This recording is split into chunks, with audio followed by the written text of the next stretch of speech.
It was Christmas Eve 1998 in a small and hot town in Texas called El Romanzo. The bright colors of the Christmas lights decorated every house, and the smell of tamales and punch filled the air. My family, as was tradition, gathered in my grandmother Esperanza's old house. I was 12 years old and excited to spend those nights in her house because they always seemed magical. But that Christmas did not bring magic. It brought something that to this day I am still trying to understand. My grandmother's house was a peculiar old place with high ceilings and large wooden windows. It seemed to keep secrets in every corner. Despite that, it always enchanted me. It always made me nervous, the portrait of an unknown woman that hung in the living room. My grandmother said it was an inherited painting, but she never explained who the woman was. That night, the painting seemed to look at us with more intensity than usual. While my mother and my aunts finished preparing dinner, my cousin Daniel and I played in the backyard.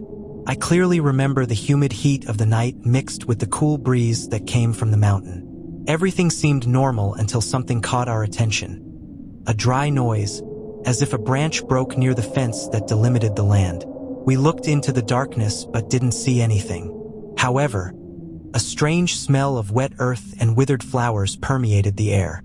Suddenly, Daniel suggested going back to the house, and although I didn't say it, I also wanted to go back. Something didn't feel right. When we entered the living room, most of the family was already gathered. My grandmother, with her silver hair and her slow walk, was in charge of lighting the candles of an improvised altar next to the nativity scene. Everyone looked happy, talking and laughing, but my attention was diverted to the main window of the living room. There, between the white curtains that moved gently in the breeze, I saw something, or rather, someone. It was a woman. Her face was partially hidden by the shadows, but I could distinguish that she was wearing a long, old-fashioned white dress. She was motionless, with her hands together in front of her, looking inward as if she were studying each of our movements. I felt that time stopped. Who was it? Why was she there? At first, I thought it was some curious neighbor, but I missed it. It was how she kept as still as if she wasn't breathing. I called my uncle Ernesto, who was the bravest of the family. When he looked towards the window, the expression on his face changed. He quickly left the house to confront the woman, but when he opened the door and looked out, there was no one there. We didn't even hear footsteps walking away. She had simply disappeared. We tried not to talk about the incident during dinner, although it was evident that many of us were uncomfortable. Everything began to feel different in the house. The lights on the tree flickered irregularly, even after my uncle checked the connections several times. The candles on the altar went out by themselves, and the air inside the house felt heavy, as if something invisible was present among us. My grandmother noticed our gazes and, after a long sigh, she broke the silence. "It's not the first time she's come," she said in a low voice barely audible. Some tried to ignore her, but I couldn't take my eyes off her. My grandmother continued without looking up from her plate. She told us that that woman had been appearing in that house for decades, every Christmas. According to her, no one knew who she was or where she came from, but she always made herself present during the parties. "She is looking for something," she said. Finally, with those words, a feeling of uneasiness invaded me. I wondered what it was that she was looking for and why our house. After dinner, we all tried to continue with the night as if nothing had happened. My cousins and I played lottery at the dining room table while the adults talked in the living room. Everything seemed calm until my grandmother's favorite vase, placed on a piece of furniture near the window, fell to the floor. No one had touched it. My mother quickly got up to pick up the pieces, but as she did, she stopped and looked towards the pale window, as if she had seen something. "I think it was the wind," she said, although we all knew that the windows were closed. Later, when we all got ready to sleep, the tension could be felt in the air. My cousin Daniel and I shared a room on the second floor with 2 single beds separated by a small table. When we turned off the lights, we tried not to talk about what had happened, but it was impossible. We stayed awake, staring at the ceiling, trying to ignore the strange sounds coming from downstairs. The creaking of the wood, as if someone walked slowly, and a soft knock on the windows, although there was no wind. The worst happened around 3 in the morning. We were both about to fall asleep when we heard a metallic noise coming from the hallway. I opened my eyes and saw Daniel looking at me, as confused as I was. We got out of bed and cautiously opened the bedroom door. What we saw paralyzed me. The figures of the nativity scene that my grandmother had carefully placed on the altar were now scattered on the hallway floor. Some were broken, and the baby Jesus was completely on the other side of the hallway, as if someone had thrown him with force. Daniel and I could not contain our fear. We ran down the stairs to wake up the adults. My grandmother was the first to react. She went up with us, but when she saw the mess in the hallway, she did not seem surprised. She always tries to be noticed, but do not give her what she wants, she said with a calm that terrified me even more. What did that woman want? My grandmother never explained it, but that morning it was impossible to sleep.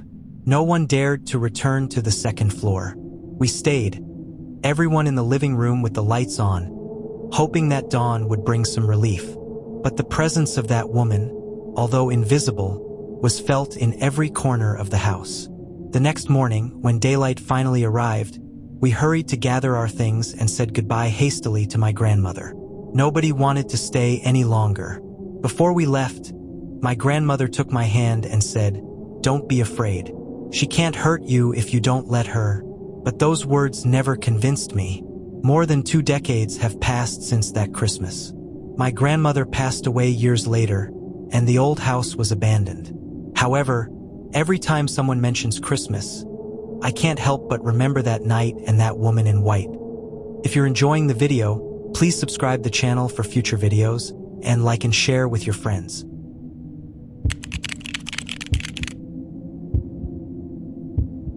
It's strange how some memories seem clearer with the passage of time, while most of the things in my life have been fading away in a blurry mist. That night is still there, intact, like a wound that never heals.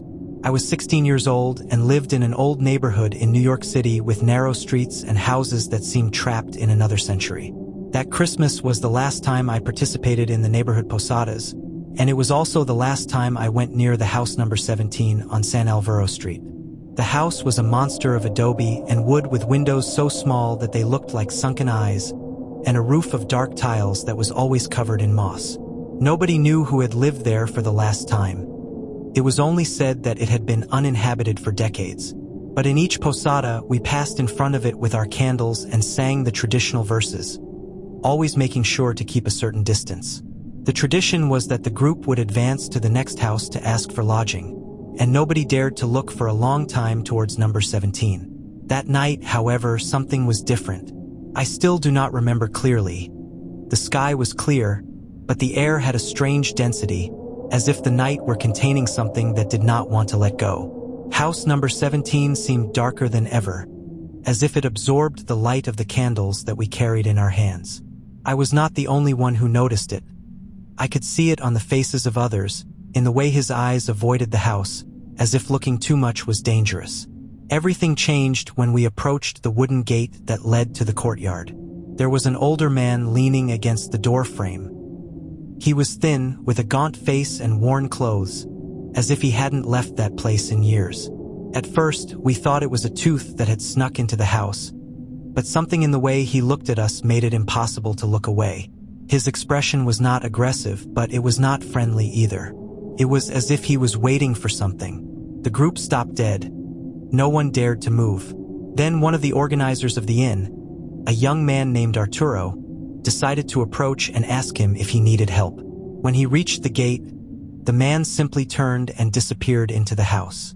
Arturo, confused, looked back as if seeking approval before following him. I don't remember who was the first to suggest it, but before long, we were all entering the courtyard of house number 17, something no one had done in years.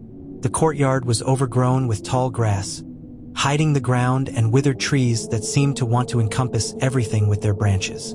The air changed as soon as we crossed the gate. It was freezing, almost as if we were in a refrigerator.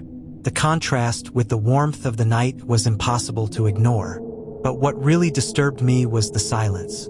Outside, you could hear the songs and laughter of the inn, but inside the courtyard, there was no sound, no crickets or the crunch of the grass under our feet. Everything happened very quickly after that. Arturo advanced towards the center of the courtyard, looking for the man we had seen, while the rest of us stayed behind, too nervous to follow him. One of the little children who had come with his family began to cry, saying that he felt something strange. His mother tried to calm him down, but the child screamed that someone had touched him. When we all turned to where he was pointing, there he was, the man standing behind us. No, I don't know how to explain it, but he was not the same man we had seen before, or at least he did not seem the same. His face was changed, disfigured in an unnatural way, as if his skin had been melted and remolded. And his eyes, I will never forget his eyes. They shone with a deep red color, like embers in the darkness. The fear was immediate and absolute. Some tried to run towards the gate, but it had slammed shut, and no matter how much they pushed and twisted against the walls of the house, as if they wanted to trap us. The candles themselves began to go out one by one, leaving the patio plunged into almost total darkness, broken only by the reddish glow of the man's eyes. I don't know how, but someone managed to turn on a flashlight. Its light was weak, but enough to realize that the man was no longer alone. There were figures around the patio, barely visible among the shadows. They were not completely human. Their forms were twisted, their limbs elongated, and their movements too fast, too erratic. They moved in circles, getting closer and closer to us. I don't know how much time passed. It could have been minutes or just seconds, but to me, it felt like an eternity. It was Arturo who finally broke the spell. He found a side door that led to a cellar or something similar and called us all to come in. We squeezed into the small space, trembling with fear. Inside, the air was suffocating and smelled damp, but at least we felt protected from whatever was outside. Then we started to hear it. It wasn't a loud sound, but it was constant, as if something was scratching the walls from the outside. I could feel the fear in the group growing with each passing second. Some began to pray. Others simply cried in silence. I stood still, trying to convince myself that this was all some kind of elaborate joke, although deep down, I knew it wasn't. Suddenly, the door to the cellar swung open. The light from the flashlight illuminated the empty courtyard. The figures were gone, and neither was the man. For an instant, everything seemed to return to normal. But something inside me knew that we hadn't really escaped. One by one, we left the cellar and crossed the courtyard, keeping our eyes fixed on the gate. This time, when we pushed it, it happened without resistance. We ran towards the street without looking back. No one said a word as we walked away from what had happened. And so it was. The inn continued on the neighboring streets, but I couldn't enjoy it. My mind was still trapped in the yard of that house, in the red eyes of the man, and the shadows that seemed alive. The next day, I decided to pass in front of the house again, just to make sure that everything had been real. But when I arrived, the gate was closed with rusty chains, as if no one had entered there in years. I asked some neighbors about the house and about the man, but no one seemed to know what I was talking about. It was as if the whole neighborhood had decided to forget that night. Years have passed since that Christmas, but I can't help but think about what happened. What were those figures? Why did that man appear right on that night? And the most disturbing thing of all, why do I feel that since then, something keeps watching me every Christmas?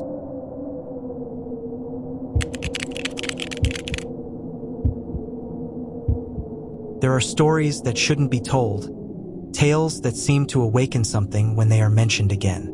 I always thought those things were superstitions, old wives' tales to scare children.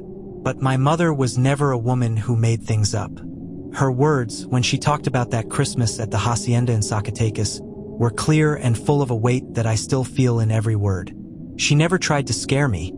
She just wanted to warn me. It all started on December 24th, 1975. My mother was barely 8 years old and lived with her parents and her 2 brothers in a huge hacienda surrounded by miles of dry land, prickly pears, and scattered trees. The place was imposing, with high ceilings and long hallways that seemed to multiply in the gloom of the nights. According to my mother, that house had always had a strange air, as if it hid secrets from past generations. But nobody talked about it, not out loud at least. That Christmas seemed to be like any other. The tables were full of food, The laughter of the children could be heard from the patio, and in the center of the main room stood a tree decorated with candles and sweets. But the tranquility of the night changed when someone left a package at the entrance. It had no sender or card, just a brown paper that wrapped it carelessly and a red cord that tied it. Nobody saw who left it, but my grandfather, always curious, took it inside and opened it in front of everyone. Inside, there was a porcelain doll, impeccable and detailed as if it had been made by hand. It was the figure of a child with a dark blue suit and rosy cheeks. His glass eyes were big and bright, and his hair, a perfect brown, looked real. It was a work of craftsmanship that anyone would have considered valuable. However, something about the doll bothered my mother from the beginning. She said that it looked too human, too alive. My grandmother, trying to keep the festive spirit, decided to place it on a shelf in the living room right next to the tree. At first, no one thought about it anymore. It was just a doll, an unexpected gift perhaps from some neighbor or acquaintance who had not bothered to identify himself. But when night came and everyone retired to their rooms, the real nightmare began. My mother remembers that she woke up around midnight, not knowing why something had disturbed her. Although she could not explain it, the room was dark, barely lit by the moonlight that filtered through the curtains. It was then that she noticed that the door to her room was slightly ajar, which was strange because they always closed it completely before sleeping. She did not give it much importance and went back to bed. The next morning, my mother heard his older brother Esteban complain during breakfast that someone had left the doll in his room during the night. My grandfather frowned, assuring him that no one had moved it from the shelf. My grandmother insisted that it must be a joke by one of the children, but none of them admitted it. Finally, the subject was forgotten, although the awkwardness remained in the environment. That night, the same thing happened. The doll appeared in a different place, this time in the kitchen, sitting on the table as if someone had carefully placed it there. By then, my grandfather began to worry. He was a superstitious man, and something about this object deeply disturbed him. He decided to put it away in a locked cupboard, thinking that that would solve the problem, but it didn't. The third night was worse. My mother woke up again, but this time with a fear that she couldn't explain. Something was wrong. When she looked towards the foot of her bed, she saw it. The doll was standing there with its head slightly tilted to one side, as if it were watching her. Its glass eyes reflected the dim light of the room, and my mother felt a kind of emptiness in her chest, as if the air had suddenly escaped. She couldn't scream. She just stood frozen, not knowing how much time had passed until the doll was no longer there. When she told my grandfather what she had seen, he didn't hesitate any longer. He took the doll out of the closet, took it to the patio, and without saying a word, lit a bonfire. Everyone gathered around, watching as he placed the figure over the flames. But what happened next made terror take hold of the entire family. The doll didn't burn. The flames surrounded it, licking its clothes and hair, but it didn't suffer any damage. My grandfather fanned the fire, but it was useless. The porcelain remained intact, and its eyes shone with a flash that no one could explain. My grandmother brought her hands to her mouth, horrified, while my grandfather cast curses into the air. Finally, he took a shovel, put out the fire, and decided to bury it in a vacant lot behind the hacienda. They thought that with that it would all end, but they were wrong. The following days were strange. The dogs of the hacienda, that had always been loyal guardians, began to behave erratically. One by one, they disappeared.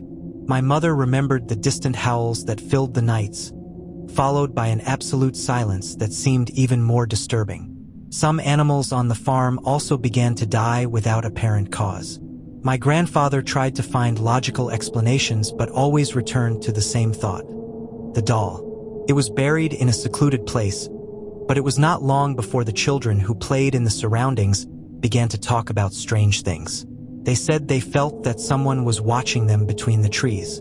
Some claimed to have seen the doll sitting on the ground. Although no one could explain how it had come out of its grave, my grandfather returned to the place to bury it. But when he finished the hole, it was empty. It was as if it had never been there. The family decided to abandon the farm a short time later. The incidents continued to accumulate, and the weight of the inexplicable was too much. They left everything behind, including the memories of that Christmas that turned into a hell. Over the years, my mother tried to forget what happened but could never get rid of the fear that experience left her. She told me that sometimes, even now, she feels like there's something nearby, a presence she can't explain. I used to think they were just stories from a childhood full of superstitions until one Christmas, while unpacking the tree decorations, I found something that shouldn't be there. It was a porcelain doll, his dark blue suit, and his glass eyes were identical to the ones my mother described. And although it couldn't be the same, something in his gaze made me believe that story hadn't ended.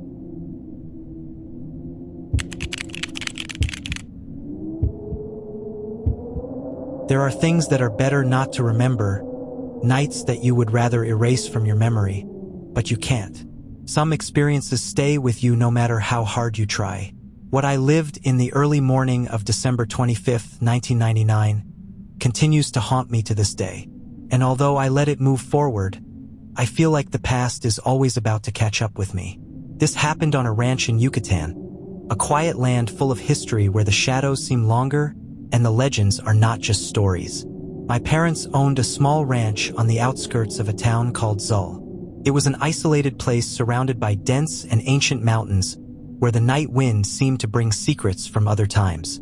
During the nights, the silence was absolute, interrupted only by the song of crickets and the occasional barking of a dog in the distance. But that night, Christmas brought something else with it. We had finished dinner, and the adults were still chatting around the table while I retired to my room early, too full of food and with accumulated sleep. I remember that the air was heavy, as if the heat did not want to go away despite the time. It was difficult for me to sleep through the thin walls. I could hear the others talking, but little by little, their voices faded when everyone went to sleep. It was then when it began. I don't know what time it was, but it must have been late. A sound woke me up. It was a song, not a song like the one you would hear in a church or at a party, but something deep and serious, charged with a force that I did not know how to describe. It did not seem human. It came from the nearby mountain, that extension of trees and bushes that surrounded the ranch like a natural wall. I remained motionless, waiting for the sound to disappear, but instead, it became clearer, more defined. It was not the only one. I had noticed from my window that I saw a light on in the main room. Someone else was awake. I hesitated to go out, but something in the singing had me trapped, as if an invisible force forced me to finally get up and walk to the door, making sure not to make noise. When I reached the living room, I saw my father next to the window, motionless, looking at the mountain. I stayed at a prudent distance, watching him while he fixed his gaze on something that I could not see yet. It was then that I noticed the lights.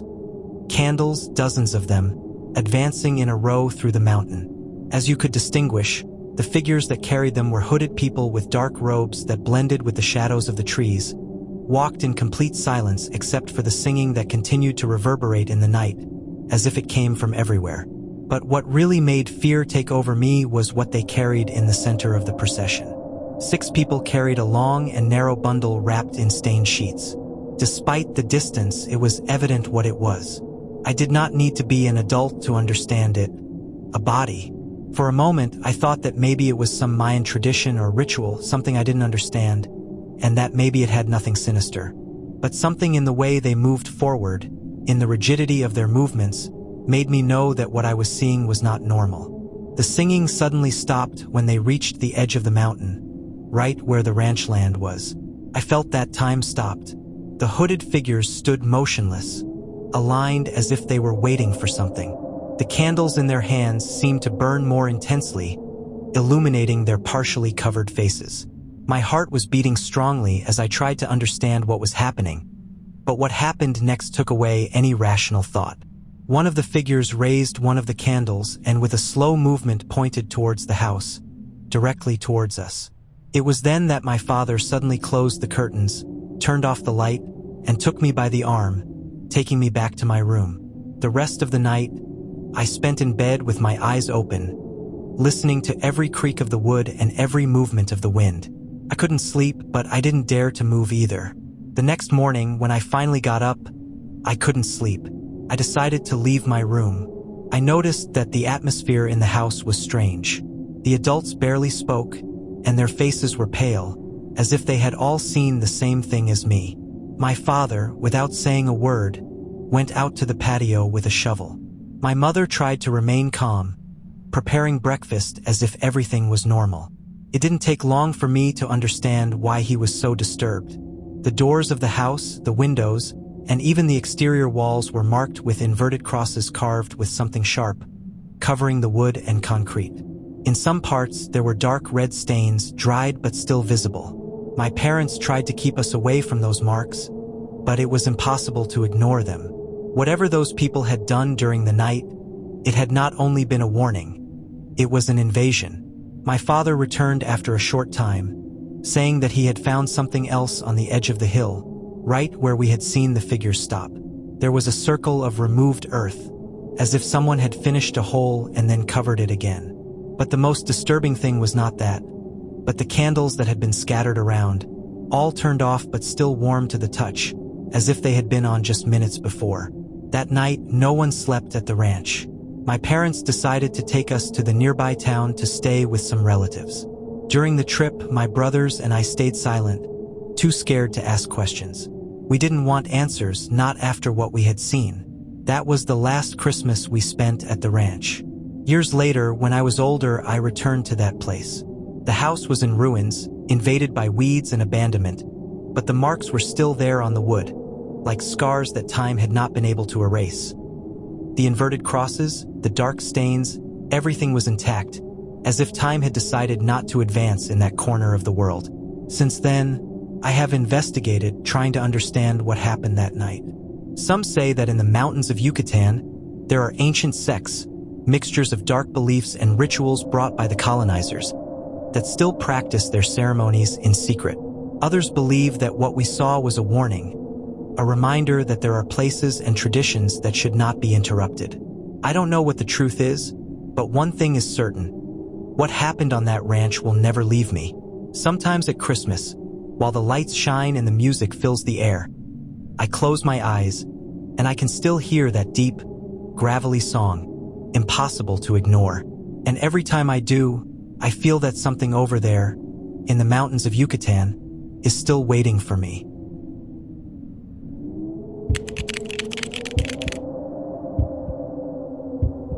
My grandmother's memory has always been precise, even in her most advanced years. I never doubted her stories. Every detail, every gesture when telling made her stories seem more alive than the present. But there was one in particular that she could never tell without her hands shaking a little. A Christmas of 1984 in Puebla. The inn that changed the whole town where she lived was small, surrounded by fields and mountains that seemed to watch over it from a distance. It was the kind of place where everyone knew each other, and where the Christmas celebrations were the most anticipated event of the year. The inns brought everyone together, young and old, walking together through the narrow streets with candles in their hands, singing while they looked for a place for the pilgrims to stay. It was a tradition that was repeated year after year, a constant in the middle of a changing world. But that Christmas, something broke that routine. It all began on the third night of Posadas. The group of pilgrims had already advanced through the first houses, stopping at each altar decorated with flowers and lights to sing the traditional verses. The candles illuminated the faces of the children, and the steam from the punches floated in the cold air. My grandmother, who was then just over 30 years old, was at the end of the group holding the hand of my mother, who was just a little girl. Everything seemed to happen as always. It was at one of the altars near the corner of a dead-end street when they noticed something strange. A little girl appeared among them. She did not come from anywhere. She was simply there, suddenly, as if she had always been walking with them. She wore a white dress that looked older than anything anyone from the town could have used. In her hands, she held two small bronze bells, shiny and clean as if recently polished. Her dark hair fell in messy locks over her pale face. But what was most striking was the way she smiled. It was not a common smile, but an expression that mixed innocence with something that could not be fully described. Most thought she was the daughter of some family that had joined the group without being noticed. It was not unusual for children to play at getting lost in the crowd, and no one questioned her presence. However, some noticed something peculiar. She was not wearing a coat, despite the cold that penetrated the bones that night. Her feet were bare, but she did not seem to feel the ice of the ground. My grandmother told me that when she saw her, she felt a discomfort that she could not explain, as if something in that girl did not fit with the place or the moment. The girl did not say much. She only approached one of the organizers of the inn and with a firm gesture raised the bells. She seemed to be asking permission to lead the group. No one opposed. In fact, some laughed and commented on how adorable she looked. Then she began to walk in front, moving the bells with a slow and constant rhythm that resonated throughout the street. The procession continued, but something was different. The air that was previously full of laughter and murmurs seemed to be charged with a strange stillness. The bells of the girl were the only thing that could be heard, that metallic clink that seemed to amplify with each step. My grandmother noticed that some began to murmur among themselves, wondering who the girl was. Others simply looked down, as if avoiding looking directly at her. Upon reaching the last altar, the group stopped. It was the largest altar, carefully decorated by one of the most religious families in town. The girl stood in front of everyone, placing herself right in the center, and for a moment, she stopped shaking the bells. The silence that followed was so intense that my grandmother said that even the wind seemed to stop. Then the girl began to sing. At first, her voice was sweet and light, like that of any girl her age, but after the first verses, something changed. Her singing became louder but not naturally. It was as if her voice came from several places at the same time, bouncing off the walls, in the air, in every corner. No one understood how it was possible, but everyone felt it. It was impossible to know where the sound came from, and that filled the group with a growing uneasiness. My grandmother said that it was at that moment when she looked at the bells in the girl's hands. They continued to shine but now seemed to move on their own, vibrating with an energy of their own. It was then that she felt something was deeply wrong. She tried to back away, but the crowd was so caught up in the moment that no one moved. Suddenly, the little girl stopped singing. She looked at the group with an expression that no one could interpret, and before anyone could react, she simply disappeared. She didn't run. She didn't hide. She didn't take a step. One moment she was there, and the next she wasn't. The bells fell to the ground, producing a metallic sound that resonated louder than should have been possible. The silence that followed was overwhelming. For a moment, no one knew what to do. Some began to murmur. Others made the sign of the cross, and the most superstitious began to pray in a low voice. My grandmother, on the other hand, could not take her eyes off the bells. They remained on the ground, perfectly aligned as if someone had carefully placed them. No one dared to ring them. That night, the procession ended abruptly. The group dispersed, and everyone returned home in silence, too confused or scared to talk about what had happened. My grandmother took my mother by the hand and walked back to her home, trying to ignore the invisible weight that seemed to follow them in the darkness. The bells were left on the altar. No one wanted to pick them up, and the next day they were gone. Some thought that someone from the group had decided to take them, but my grandmother always believed that they simply disappeared like the girl. Since then, every Christmas, my grandmother says that she can hear the sound of those bells. No matter where she is or how many years have passed, they are always heard. A soft tinkling, almost imperceptible, but it is there, persistent, like a reminder of that night. I have never heard them, but I have seen my grandmother's face when she mentions them, and that is enough to believe that something very real happened in that inn, something that does not belong to this world but that found a way to stay.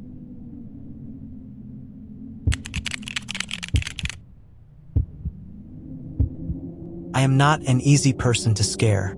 I have always thought that ghost stories are for children, and that people exaggerate the simplest events to make them interesting. But what happened 5 years ago on a Christmas Eve in Monterey continues to haunt me. It was one of those rare nights where snow covered the ground. Monterey is not exactly known for its cold weather, but that year, the temperatures dropped enough that the air was freezing, and the roofs of the houses had a white blanket.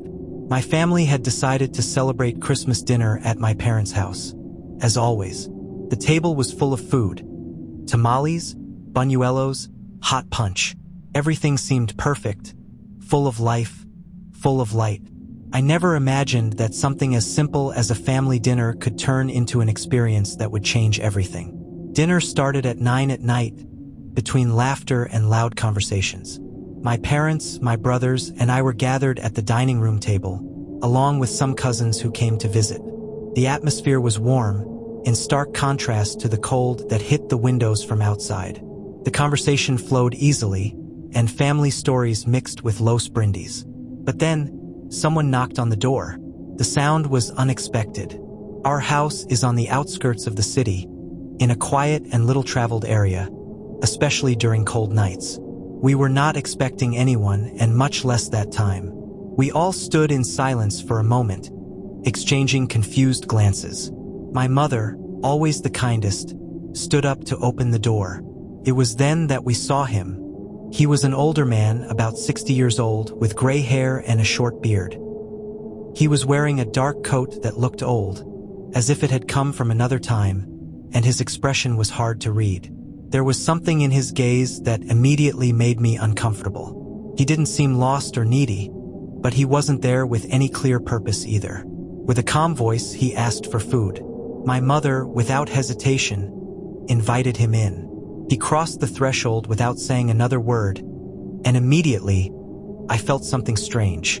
I can't describe it precisely, but the atmosphere changed the instant he entered. The warmth of the dining room seemed to fade, as if the room had been emptied of everything that made it cozy. My brothers and I exchanged glances, but no one said anything. We didn't want to seem rude.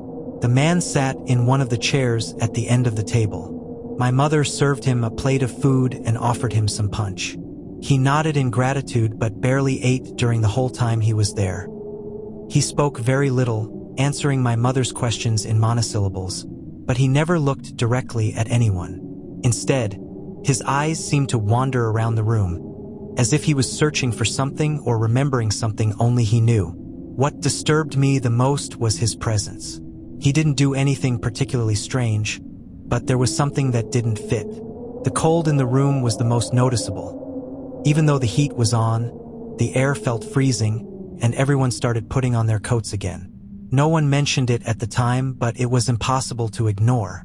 When he finished eating, the man stood up, thanked my mother with a nod, and headed for the door. My father accompanied him, closing the door behind him. While the rest of us tried to get back to the conversation, the atmosphere was no longer the same. The warmth of celebration had disappeared, replaced by an awkwardness that none of us could explain. My younger brother was the first to notice something strange. A minute after the man left, he walked to the window to look outside. The snow covered the spotless and soft ground, but there were no footprints at all. The man had left the house but had left no trace in the fresh snow. It was as if he had never been there. That night, I had trouble sleeping. My mind kept going over every detail of the encounter, looking for some logical explanation. Maybe the self was playing tricks on me.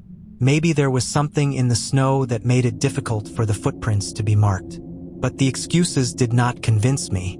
The next morning, my brother found something even stranger near the door, right on the frame. There were marks like ash. They were slight but were there, as if someone had touched the wood with burned hands. No one could explain how they had gotten there. It was then that my father remembered something. Years ago, before my family bought the house, there had been an accident in that same area. An older man with a description that perfectly matched that of the stranger had died in a fire. According to the neighbors, he had been a homeless man who used to take refuge in the abandoned houses in the area. One winter night, he lit a fire inside one of those houses, and the fire got out of control. They never found his body because complete, but everyone assumed he had died there. The coincidence was disturbing. My mother, always skeptical, tried to downplay it, but even she looked nervous. We couldn't ignore the fact that the man who had been sitting at our table the night before exactly matched the description of someone who had been dead for decades. That day, we tried to continue with our Christmas routine, but the uneasy feeling wouldn't leave us. The ash marks on the doors stayed there for days, no matter how many times we tried to clean them. And even though the heat worked perfectly, the house never felt warm again. It was like something had stayed with us after that night. Over time, we stopped talking about the incident. My family has always been practical, and trying to find answers to the unexplainable is not something we do often. But I have never been able to forget it. Sometimes, on cold December nights when the air seems heavier than usual, I remember the man and wonder if he will come back. I don't know what he was looking for that night or why he chose our house, but I know that it was not a simple vagabond.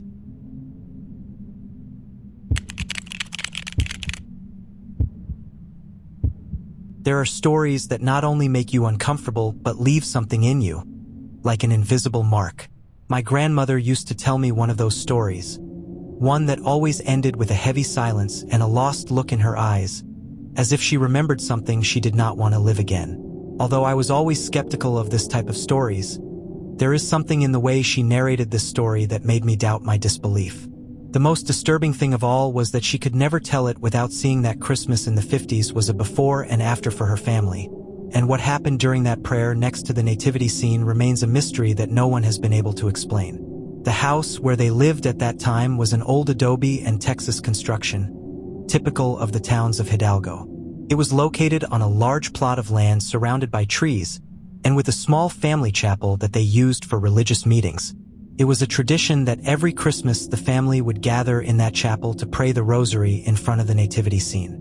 My grandmother said that the nativity scene was a unique piece, carved by hand by a local craftsman. The wooden figures were full of details, and everyone in the family cared for them with devotion. That night, the house was full of relatives. Everyone had gathered to celebrate Christmas, and as was customary, they waited for midnight to pray the rosary. My grandmother, who at that time was a girl of about 10 years old, remembered how the atmosphere felt different from the beginning. There was something strange in the air, a heaviness that no one mentioned but that everyone seemed to feel. The night was particularly dark, with no moon or stars visible, and the wind blew hard, making the branches of the trees hit against the windows. But the strangest thing was the silence in the surroundings. Those who used to fill the nights with their singing seemed to have gone out. When the time of prayer arrived, everyone went to the chapel. The candles were lit, and the warm lights illuminated the nativity scene in the center of the altar. My grandmother was sitting next to her mother, watching as the flames flickered and cast long shadows on the walls. Everything seemed normal at the time. At first, the prayers began, and the murmur of voices filled the space, creating a constant and reassuring rhythm. But then something changed in the middle of the prayer. The door of the chapel flew open. It was not a simple movement by the wind. It was a loud, dry knock that echoed inside as if something had pushed the door with deliberate force. The candles flickered violently, and some went out, leaving the chapel in darkness. Everyone stood still, looking towards the entrance. What my grandmother saw next left her marked forever. A dark figure was standing in the threshold. It was not a person. It had no visible features, no face, no clothes that could be distinguished. It was only a shadow, a silhouette that did not reflect the light of the candles, as if it were made of a darkness that did not belong to this world. But the most terrifying thing was the way it moved. It did not walk as a human being would. It seemed to slide, as if it did not touch the ground. The figure slowly advanced towards the altar, and no one could do anything. It was as if an invisible force kept them motionless. My grandmother told me that even the adults, the strongest and bravest of the family, were petrified. No one could look away from that shadow that seemed to absorb all the energy in the room. When the figure reached the altar, it stopped in front of the nativity scene for a few seconds, seeming to observe the carved wooden figures as if it were studying them. Then it began to move methodically. One by one, it began to turn the figures over, placing them face down. It did so with a disturbing slowness, as if it enjoyed each movement. First, it turned over Saint Joseph, then the Virgin Mary, and finally the baby Jesus. Each time it turned over a figure, the air in the chapel became heavier, more difficult to breathe. The strangest thing was that despite the apparent softness with which it carried out its movements, the sound that the figures made when they turned over was deafening, as if they were falling to the ground with force, although they did not move from their place. My grandmother described that sound as something that could not be compared to anything, a dry, hollow noise that resonated in the chest like a direct blow to the soul. When it finished, the figure simply remained still for a moment, as if watching the family. No one could move or even pray. It was as if time had stopped.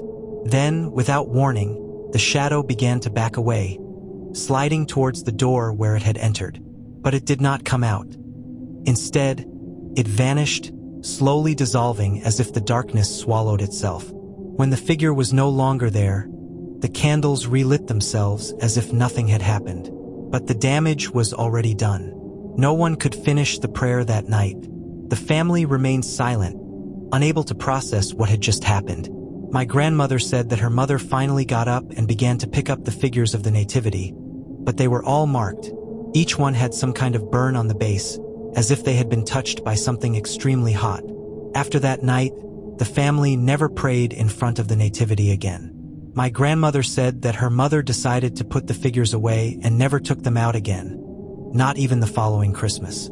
The chapel was abandoned shortly after, and over the years, the house was also sold. No one wanted to stay in that place. Despite my grandma always being a believer, she could never give an explanation for what happened that night. She said it was not something of this world. It had been a warning. Although she never knew what, the only thing that was clear was that whatever entered that chapel was not looking for peace or faith. It was looking for something else, something that none of them could understand. Every time I think about this story, I can't help but imagine the scene. The chapel, the candles, and that shadow moving with an intention that is impossible to understand. And although I have always been someone who looks for logical answers, there is a part of me that knows that some things have no explanation.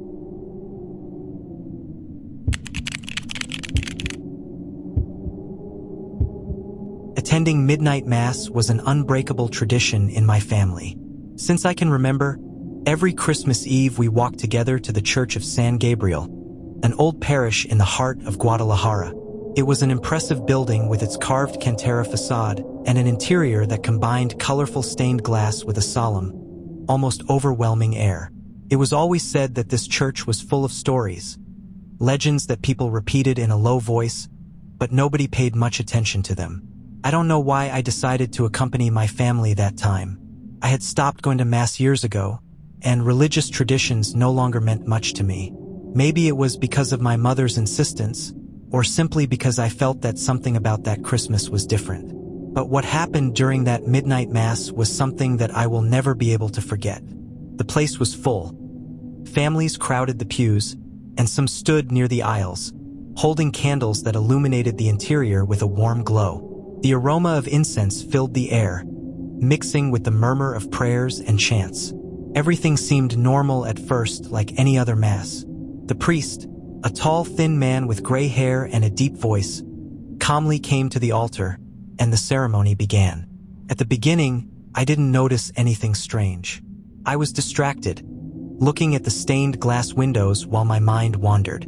But something made me look back at the altar. It was a difficult feeling to explain, as if something was not right, although I could not identify what it was.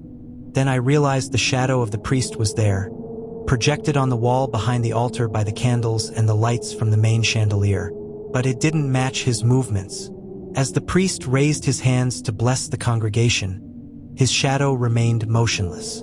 As he bowed his head in prayer, the shadow seemed to turn the other way, as if it had its own will. I kept looking, trying to convince myself that it was a trick of the light, an effect caused by the stained glass or the candles, but it wasn't. I saw it clearly. The shadow wasn't his. I wasn't the only one who noticed it. Around me, some people began to get restless. They looked at each other, whispering in low voices, but no one dared to say anything out loud. Maybe they didn't want to interrupt the mass, or maybe like me, they were trying to rationalize what they saw. But the tension in the atmosphere was undeniable. People began to move in the pews, as if the air had suddenly changed. The sermon was the strangest thing of all. The priest spoke with a deep and slow voice, but his words didn't seem to make sense. They weren't fragments of the Bible or traditional Christmas messages. They were loose, disconnected phrases, as if he were speaking in another language or reciting something memorized. Some people began to get up and leave the church discreetly, but I couldn't move. I was trapped in my seat, with my eyes fixed on the altar and that shadow that kept moving unnaturally. When the Mass ended, the priest stood motionless in front of the altar for a few seconds, looking towards the congregation. Nobody knew what to do. Most of the people began to gather their things and leave quickly, avoiding crossing glances with him. It was at that moment when it happened. The priest took a step towards the center of the altar and then simply disappeared. He didn't walk towards a door. He didn't retreat behind the curtains. He was there, and the next instant he wasn't there. It was as if the light had devoured him. The shadow behind him vanished at the same time, leaving the wall completely empty. The church was in absolute silence. Nobody knew what to say. Everyone looked at each other with expressions of disbelief and fear. My family and I hurriedly left the church, as did the rest of the people. The streets were cold and dark, and although the night was still quiet, the atmosphere felt heavy. No one spoke on the way back home. I could see the confusion on my parents' faces, but none of us dared to mention what we had seen. It was as if by putting it into words, we made it more real.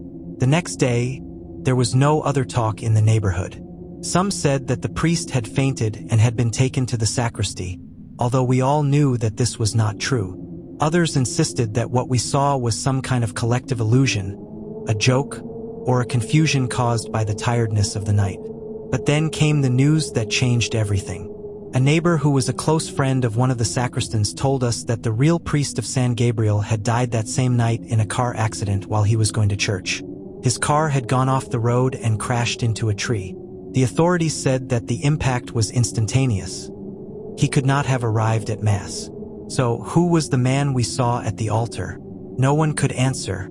The church never gave an official statement, and the sacristan who should have been there that night avoided talking about it. Some suggested it was a substitute no one knew about, but that didn't explain what happened during Mass. The shadow, the meaningless words, the disappearance. None of it could be explained with logic. Since then, I never set foot in St. Gabriel's Church again. I spent years trying to forget what happened, but every Christmas, when I hear the church bells or see the candlelight reflecting off the walls, I remember that night. I remember the shadow, the impossible movements, and that feeling that something that shouldn't be there, had taken the priest's place. Some say the spirits have unfinished business, seeking redemption, or that they just don't know they're dead. But what we saw that Christmas Eve wasn't seeking redemption or peace. It was something else, something that still haunts me every time I close my eyes and think about that midnight Mass.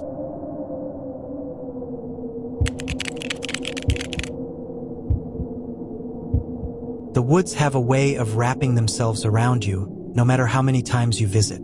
There's always a feeling of ento, a presence you can't ignore, like someone is watching you. Christmas 2012 was the last time I set foot in one. Since then, I have not been able to get close to a cabin or a forest without the memories of that night coming back to my mind. My name is Luis, and I am 28 years old. This is the story that has haunted me since that winter in Michoacan. My family and I had rented a cabin in the middle of the forest to spend the holidays away from the bustle of the city. The idea seemed perfect, to disconnect, to be surrounded by nature, and enjoy a quiet Christmas. The place was beautiful, surrounded by tall pines and a sky so clear that you could see the stars with an almost magical clarity. The cabin was equipped with everything necessary, and the atmosphere was warm, thanks to the huge fireplace that dominated the main room. From the first day, everything seemed perfect. But now I know that this tranquility was only the calm before the storm. Christmas night began like any other. We had dinner early, and after exchanging some gifts, most of my family decided to go to sleep. I, however, could not fall asleep. There was something in the stillness of the forest that kept me alert. It was too quiet, as if the place was holding something back. I sat by the fire, watching the flames dance, lost in my thoughts. Outside, the night was dark, barely lit by the reflection of the moon on the snow covering the ground. It was then that I saw him through the window. Something caught my attention. It was a man standing right at the edge of the forest, about 20 meters from the cabin. He was completely still, almost motionless, with his hands at his sides. At first, I thought he was a neighbor, someone who perhaps had gotten lost or needed help. But something didn't fit. His posture was too rigid, as if he was frozen in place. He was wearing dark clothes, a long coat that looked old and worn. I couldn't make out his face from that distance, but his presence filled me with an uneasiness that I couldn't ignore. I decided to go out to investigate. I didn't want to cause an unnecessary alarm, so I put on a jacket, took a flashlight, and opened the door carefully, trying not to make noise. The freezing air hit my face as I moved towards the place where I had seen the man. However, as I got closer, I realized something that made me stop dead in my tracks. He had no face. Where his face should have been, there was just a smooth white surface like a regular porcelain face. No features. There were no eyes, no mouth, no nose, nothing. It took my mind a few seconds to process what I was seeing. I thought maybe I was dreaming, or that the moonlight was playing tricks on me, but it wasn't a trick. He was standing there, motionless, as if he was waiting for me. At that moment, a feeling of danger took hold of me. I didn't wait to find out more. I turned on my heels and ran back to the cabin as fast as I could. My heart was pounding as I closed the door behind me and secured the latch. From the window, I looked out into the woods, but the man was gone. The place where he had been standing was empty, as if he had never been there. I tried to calm myself, convince myself that my mind was playing tricks on me. But the rest of the night was no less disturbing. It all started with a knock on the window. It was a loud, dry sound, as if someone was calling from outside. I stood paralyzed, staring at the glass, but there was nothing. Another knock. This time, it echoed in a window on the side, opposite the cabin. Then another, and another, until it seemed like someone was circling the house, banging on every window. My family started to wake up, confused by the noise. Some thought it was the wind, or maybe an animal, but I knew it wasn't that. I went out into the hallway to join the others, and it was then when we heard it. Laughter coming from outside, from the woods. They weren't normal laughter. They were distorted, as if many voices mixed in a high-pitched, almost mocking tone. We didn't know what to do. No one dared to look out the windows, much less go out.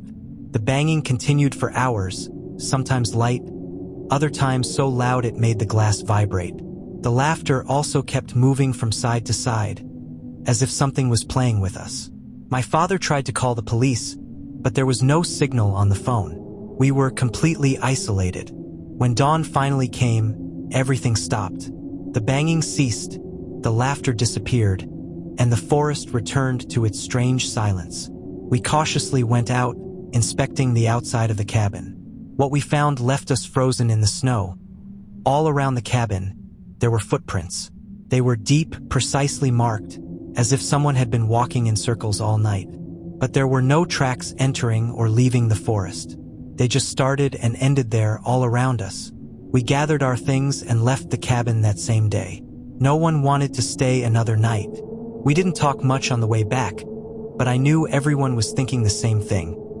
Whatever surrounded us that night, it wasn't human. Since then, I haven't been able to stop thinking about that faceless man. What was he? Why was he there, and what did he want from us? Maybe I'll never know. But every time I remember that night, I feel like the forest is not a place for the living. There are things that belong to the darkness, things that shouldn't be seen, and I saw one of them.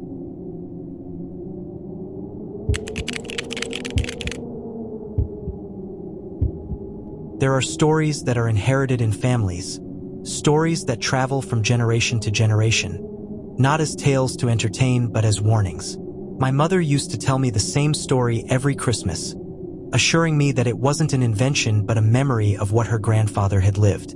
My great-grandfather, Jose, no matter how many times I heard her story, it always put me nervous. Although for years I thought it was just a legend, something to scare children, I grew up with the certainty that it was not just that.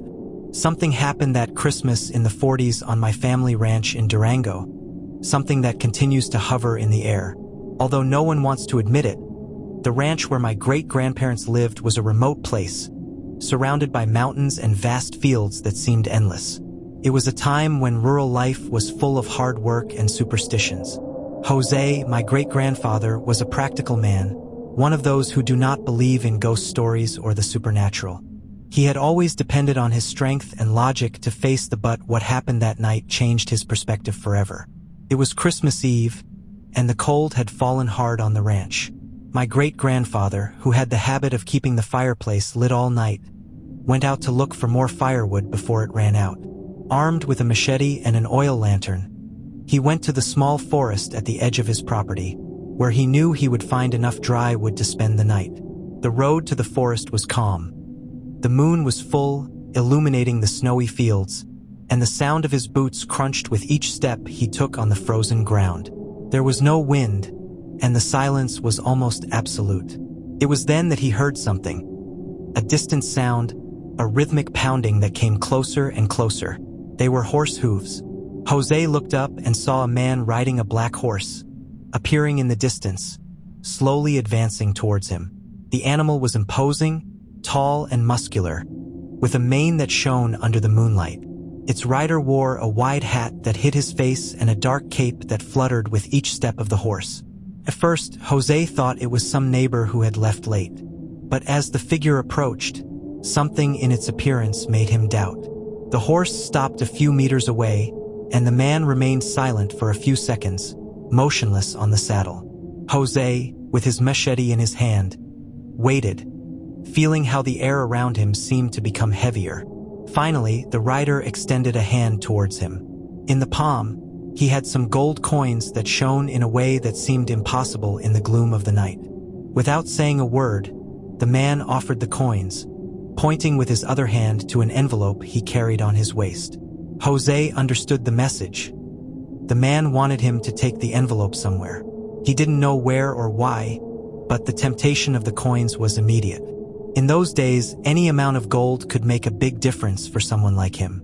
Without thinking too much, Jose took the coins and the envelope, and the rider turned the horse, disappearing into the darkness of the forest without making a single sound. Back at the ranch, something began to unsettle him. There was something strange in the way the man had appeared, in the way the coins seemed to weigh more than they should, as if they carried with them something more than their value. When he reached the fireplace, he decided to open the envelope to read the message it contained. What he saw left him frozen. The paper was written with black ink that seemed fresh, as if it had just been drawn. It was not an ordinary message but a contract, a pact. The words spoke of the surrender of the soul in exchange for riches and power, and at the end, there was a blank space for Jose's signature. He stared at the paper for a long time, trying to understand what he had in front of him. It had been a joke. Who would do something like that? But then he remembered the man and the horse and knew deep down that this was not a game. Fear gripped him, and he threw the coins on the ground, running out to the backyard with the intention of burning the envelope and the coins. But something strange happened. The paper refused to catch fire. No matter how much he brought it closer to the flames, it remained intact, as if it were made of something that could not be destroyed. Finally, in an act of desperation, he dug a hole in the ground and buried both the coins and the envelope, covering it with wet earth. He made sure not to leave a trace and returned to the house with his heart beating strongly. That night he could not sleep. Every time he closed his eyes, he felt that something was watching him from the darkness of the field. He did not hear any more horse hooves or see the rider again, but something inside him told him that this was not over. The next day, while he was checking the tasks of the ranch, one of the workers warned him that there was something near the forest. Jose went to investigate and found deep marks in the snow, as if a horse would have been galloping in circles around the ranch at night. The tracks were fresh but led nowhere. They began and ended in the same spot, as if the animal had come out of nowhere. That was the first sign. Since then, every Christmas the black horse would return. Sometimes you could hear the pounding on the ground in the distance. Other times, the tracks would appear in the snow without anyone having seen the rider. The animals on the ranch would get restless, especially the horses that refused to go near the forest at night. Jose tried to ignore it, but every year it was the same. A reminder that he had accepted something he should never have taken. Over time, the family got used to living with the idea that the rider could appear at any moment. Some tried to pray. Others took amulets and crosses to the forest, but nothing seemed to stop him.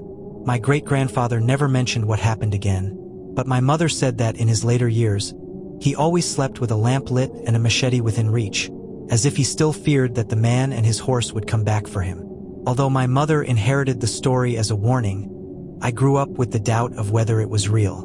It wasn't until a few years ago, during a Christmas at the ranch, that something happened that made me believe. When I woke up one morning, I found deep marks in the frozen ground.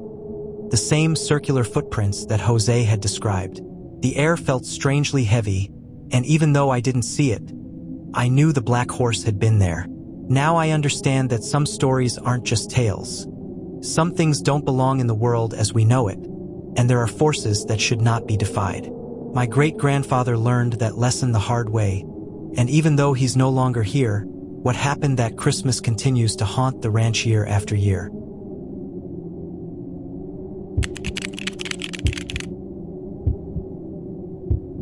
There are decisions that, no matter how innocent they may seem at first, haunt you forever. No matter how hard you try, you can't erase the details, the feelings, or the exact moment in which everything changed. My name is Mariana, and I'm from Chihuahua. To this day, I regret going to that church. If I could go back in time, I would never have set foot there, and much less on Christmas Eve. But the past can't be changed, and what happened that night is something I carry with me every time I hear the sound of a bell. It was 3 years ago on Christmas Eve, and my friends and I were bored. We weren't the type of people to sit around and wait for family celebrations calmly. We were always looking for something exciting to do, something out of the ordinary. That night, while we were talking at one of my friends' houses, someone suggested visiting the abandoned church of Santa Rosalia, a place known in our city for its ghost stories and strange events. At first, the idea seemed fun. What better way to spend the night than to explore a place full of mystery? The Church of Santa Rosalia was on the outskirts of the city, surrounded by vacant lots and dry vegetation. It was said to have been abandoned decades ago after a fire destroyed part of the altar, and some parishioners died trapped inside. Although the fire had been contained, the church never reopened its doors, and over time, the stories began to emerge. The most famous was that of a rusty bell that hung high in the bell tower. According to legend, that bell only rang when someone was about to die. Of course, none of us believed in such things. We were arrogant young people, and nothing seemed more exciting than testing our bravery by facing the local horror stories. So, without thinking much, we took our backpacks, flashlights, and car keys and headed towards the church. There were 5 of us in total: Juan, Sofia, Carlos, Mateo, and I. Well, actually, there were 6 of us, but Alberto, another of our friends, couldn't join us because he had to attend the family dinner. I remember that we laughed at his excuse, telling him that he was missing out on the adventure. We arrived at the church shortly before midnight. The place was imposing, even in the distance. Its partially collapsed structure stood against the dark sky, with the walls blackened by fire and the dome leaning to one side, as if it were about to fall. The front door was open, hanging from a rusty hinge that creaked in the wind. The broken and dirt-covered windows looked like empty eyes looking out. There was no sound except the crunch of the dry grass under our feet as we approached. Inside the church, the air was colder than it should be, considering the night was quiet. The wooden pews were smashed, some overturned, others reduced to splinters. The altar, or what was left of it, was covered in a layer of dust so thick it looked like snow. Everything was completely abandoned, but that wasn't what bothered me the most. There was something in the atmosphere, something I couldn't describe precisely, but that made me feel like we weren't alone. We decided to explore the place with our flashlights, dividing us into groups to cover more ground. Juan and Sofia stayed near the altar while Carlos, Mateo, and I climbed the stairs that led to the bell tower. From the moment I set foot on the first step, I felt an inexplicable weight on my chest, as if something invisible was preventing me from going up. But I didn't say anything. I didn't want to seem weak in front of the others. The staircase was narrow and steep, with the creaking wooden steps threatening to break under our weight. When we finally reached the bell tower, the sight was even more disturbing. There it was, hanging from a corroded iron beam, the famous bell. It was larger than I had imagined and was covered in rust, as if no one had touched it in years. But despite its condition, it seemed solid, as if it could still ring loudly if someone moved it. Carlos approached first, inspecting it with the light of his flashlight. Mateo joked, saying that we should try to ring it, but none of us dared. There was something about that bell that made us keep our distance. It was as if it radiated a presence that filled the entire space. As we looked at it, the wind began to blow from the broken windows, causing the bell to emit a slight metallic moan. It was then that a rumble occurred, shaking the place. The bell, which had been completely motionless until that moment, began to move. It was not a light movement but a strong and determined one, as if someone invisible was pushing it. The sound it produced was deafening, a metallic ringing that seemed to resonate in every corner of the church. None of us touched the rope. None of us did anything to make it move. It just happened. We hurriedly ran up the stairs, stumbling and almost falling, as the sound of the bell continued to echo behind us. When we reached the altar, we found Juan and Sofia standing in the middle of the nave, looking up with expressions of absolute terror. There was no need to argue or come to an agreement. We all ran out of the church, leaving our flashlights and backpacks behind. When we finally got to the car, no one said a word. We were all trying to process what we had just experienced. We started the engine and drove away as quickly as possible, leaving behind the church and the sound of that bell that still seemed to ring in my ears. The next morning, we received the news. Alberto, our friend who had not been able to join us, had died in a car accident that same night. His car had gone off the road while he was returning home after dinner. When I heard the news, I felt as if I was short of breath. Couldn't be a coincidence. The bell had rung and someone had died. Since then, I can't go near churches, not even those that are in use. Every time I hear the sound of a bell, I feel a tightness in my chest, a feeling that something is watching me from afar. I don't know what really happened that night in Santa Rosalia. I don't know if it was a warning, a curse, or just a tragic coincidence. But one thing is certain. There are places that keep secrets that it is better not to try to discover.